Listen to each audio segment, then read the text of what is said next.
Michael Powell was a British filmmaker who, through his production company The Archers and with filmmaking partner Emeric Pressburger, created some of the greatest and most memorable films to come from the UK. 49th Parallel, The Life and Death of Colonel Blimp, A Matter of Life and Death, Black Narcissus, I Know Where I'm Going, The Red Shoes, and Tales of Hoffman are just some of the classics that Michael Powell made with Emeric Pressburger, and all of which I highly recommend. Powell has been a massive influence on Martin Scorsese, Francis Ford Coppola, and even George A. Romero. And with a string of successful and beautiful works under his belt, one would think that he would be able to continue that streak, but sadly, that did not happen. Today, I'm going to discuss a film that is today considered a classic, but upon release was so venomously bashed that it pretty much killed Michael Powell's career. And that film is Peeping Tom. The film focuses on Mark Lewis, played by Carl Bohm, a shy and reclusive man who by day works as a focus puller at a film studio and as a photographer of softcore porno pinups. But Mark is also a man with a very intense hobby, or shall we call it an obsession. He loves to film anything that catches his interest with his camera,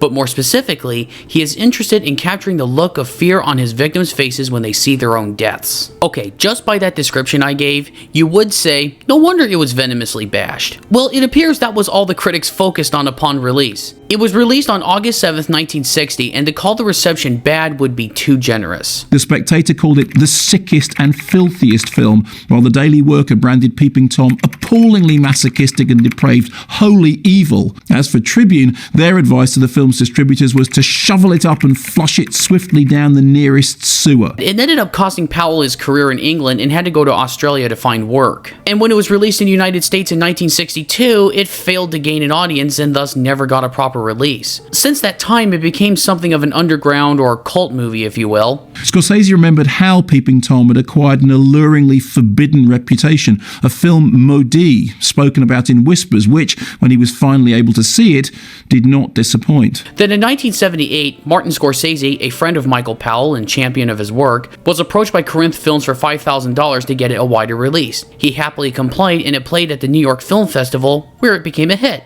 Not bad for a film that crashed 18 years prior. But what was it that the critics either just missed about the film or just plain didn't want to see? How about we take a closer look? The film is a look into voyeurism, or more specifically a condition called scoptophilia, which is defined as a morbid urge to gaze. Okay, obviously there's far more to it than that, but for simplicity's sake, let's just leave it at that. Mark displays this not merely by looking at people and their activities unawares, but by filming what he sees and going home to look at the results. The state we see the character in came as a result of his father experimenting on him. His father was conducting experiments on him as a child to study fear in a child.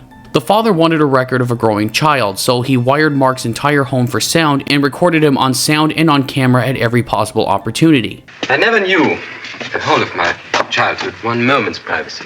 I'd wake up sometimes screaming. He'd be there, taking notes and pictures, and I'm sure good came of it. He was brilliant. It ultimately damaged Mark, and Carl Bohm's performance is so good that he doesn't need to do very much with his face or his voice to get across that something isn't quite right with this man. Someone coming towards you who wants to kill you, regardless of consequences. A madman? Yes, but he knows it, and you don't. And just to kill you isn't enough for him. But how would he frighten me? Stay there with. You just tried.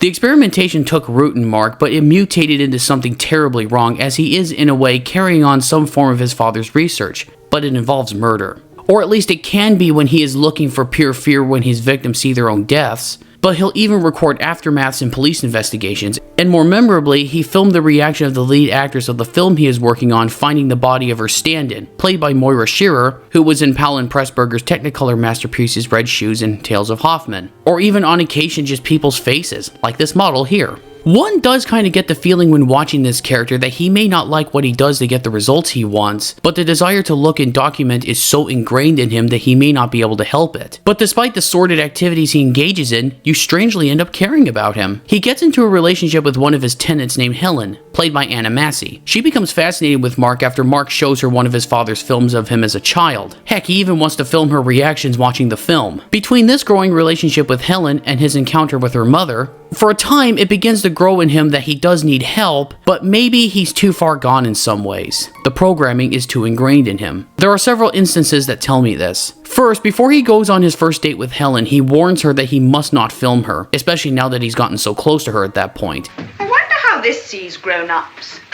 Me, for instance, now that I am Not one. you. Why not? It will never see you. Whatever I photograph, I always lose.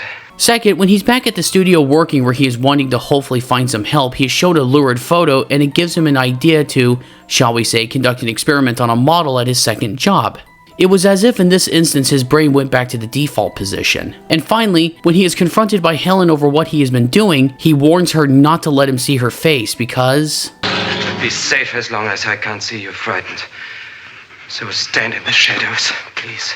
This man truly is his own worst enemy.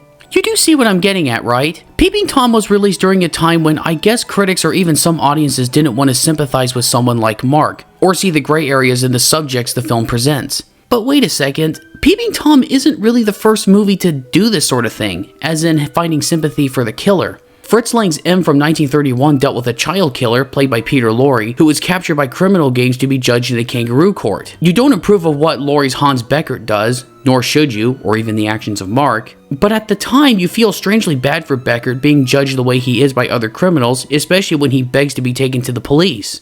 And Hitchcock's Psycho was released a few months after Peeping Tom, and that touched upon some similar ground. But why did Peeping Tom get the bile? I don't know all the reasons, apart from the hyperbolic reactions, but I suspect one of them has to do with the way the movie looks. He was telling an extremely uncomfortable truth, something that nobody really wanted to know, on top of which he was doing it in a spectacular luridism color, images that almost recall the covers of porno magazines. The film also works on another level. As much as it is about the exploration of a voyeur, it's also something of a comment on movies in general, and how, in a strange way, movies turn us into kind of voyeurs. Think about it for a second. Whenever we watch fiction, documentaries, or... well, there's no other way to put it, even porno on internet or tape or DVD, we are gazing at what people are doing and we look for long periods of time at what is put in front of us, especially if it catches our attention. Yes, in fiction we see actors portraying things that didn't really happen in real life, but sometimes the line between fiction and reality can become blurred, especially if the presentation is so convincing. Roger Ebert, in his Great Movies review for Peeping Tom, stated the following: "The movies make us into voyeurs. We sit in the dark, watching other people's lives. It is the bargain the cinema strikes with us, although most films are too well behaved to mention it." Why did the critics and the public hate it so? I think because it didn't allow the audience to lurk anonymously in the dark, but implicated us in the voyeurism of the title character. Michael was always showing us how necessary art is and how far it can drive you in your passions. And he was also showing that it could consume you if you weren't careful.